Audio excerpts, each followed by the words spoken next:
Up to 750,000 construction workers could retire, are on the verge of retirement over the next 15 years. And only 20% of the current workforce is under 30 within the construction industry. It's been predicted we're going to need 400,000 additional trade skills to meet the net zero in 2050. And it doesn't stop there. Following COVID, 600,000 over 50s have left the job market, so we've got a bigger hole than what we thought we had. We've seen apprentice rates drop to 47%, and a lot of those apprentices saying that they quit their apprenticeship because the quality of training wasn't right. Now, added to that, and with baby boomers retiring and fewer younger people entering the workforce, construction businesses will need an additional 250,000 people to fill that gap by 2026.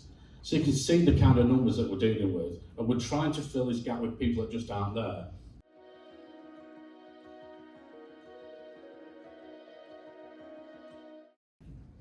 Okay, so in terms of retention then, well, it's about investment, obviously, first and foremost. We need to continue to develop and create an environment that operational staff can thrive. We need to keep investing in them so they can progress and create way for new entrants as well. If people are progressing, they're leaving a good place for somebody else to come in and fill. We need to create the right environment.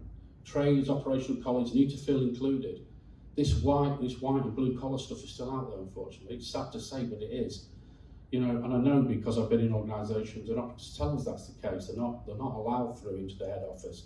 And one of the ways that I've always tried to counteract a lot of that, and I know that all the colleagues do that, is to go back to shop floor. Because I guarantee you, it's not what people told me it was. It's probably the opposite, and in fact, it's probably worse. So, you know, we've got to encourage people to get back to that shop floor and understand exactly what's going on. Walk in the shoes of our frontline colleagues. And then we think about celebrating. There are some great organisations out there that are bringing everyone in terms of making that celebration. You know, the successes and sometimes the failures. It's great to sometimes, you know, celebrate a failure. It's what we all learn from. But some organisations and the sector probably as a whole is not doing enough to bring frontline colleagues in within that overall movement within the organisation. And it's something that our colleagues and Direct Works tell us all the time. And then there's an issue around diagnosing. The amount of times that I've been told, if we could just get the right information, it would just make the world to us and a world of difference. Not just for the frontline colleague, for the customer. Because at the end of the day, at the end of everything we do is a customer. Plan is an issue. A lot of the demand that we pick up can be planned. It needs to be managed in a better way. For example, synergising with the investment programme, influencing future investment. We don't need to load ourselves up trying to do everything at once. We need to be realistic, but we need to tell that story as well, back out to customers and to colleagues. I think in terms of then around timings, well, that can be a real game changer.